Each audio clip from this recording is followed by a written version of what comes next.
corner. And now Ole Anderson pointing right at James J. Dillon.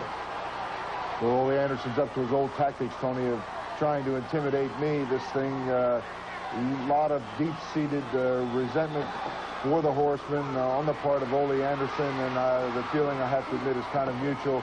I still haven't forgotten the incident on national television where he slapped me and struck a blow with Tully Blanchard.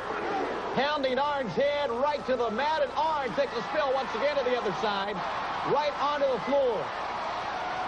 You could tell the way they were just rolling around in the ring that time. We talked about deep-rooted hatred. It's there between these two men. Family members take it apart. Of course, the Horsemen have separated the two family members. And now James J. talking to Arn.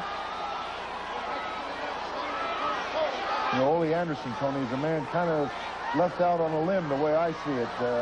As I had predicted, no one has really come to his side, with the possible exception of young Tim Horner, that has showed his immaturity by aligning himself with someone like Ole Anderson. But some of the great names in the wrestling profession that really fought hard battles with Ole Anderson themselves. I'm talking about people like Barry Windham. I'm talking about the American Dream, Dusty Rhodes. No one has aligned themselves with Ole Anderson, and he is, in my estimation, a very, very lonely man with a big, big problem. Well, you knew this match would not be a wrestling contest. It's nothing but, I guess, more or less a street fight. Now down on the floor. Ole takes on Ramsey right to the fence around the ring.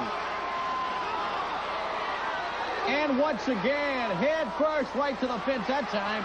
And now he is stalking, walking around the ring, JJ, and I'm sure, yep, there you go. He's chasing you right around the other side of the ring. Discretion, the better part of valor, Tony Schiavone. There's no way in the world I'm going to let someone like Ole Anderson, who's a madman, get his hands on me. Ole with a right hand and decks Arn flat right to the concrete.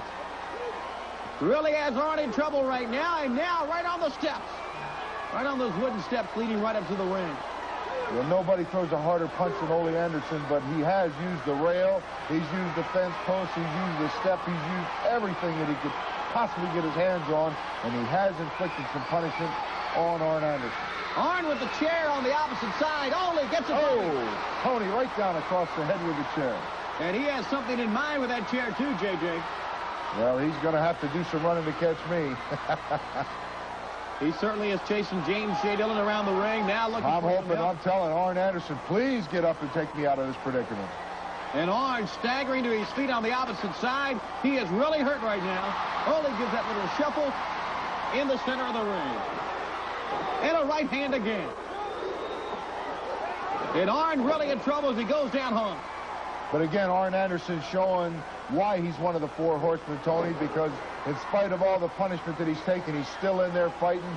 He's been lacerated pretty severely, but he hasn't let him slow him down. Okay, up on the top. There's the move right down on the arm. Let's see right now if he can get the submission. We've seen it so many times. JJ up on the apron of the ring. In the ring. This is a moment you'll never forget. No, I didn't particularly like that, but I felt it. I had no choice. He'd been chasing me, trying to intimidate me, and I came up on the apron, and now this I'm not relishing very much with Ole Anderson. Finally, what I said he wouldn't or couldn't do, that's to get his hands on me. JJ goes hard out of the ring, and now Ole Anderson declared the winner. And I guess it was because of JJ coming in the ring. Ole Anderson declared the winner, but he is not happy with just the win. And neither of the four horsemen, Tony. This situation is far from being over. Ole Anderson is your winner. As referee Earl Hebner tries to console him, and Ole wants to go back into the dressing room. Fans will be back with our next event right after this timeout.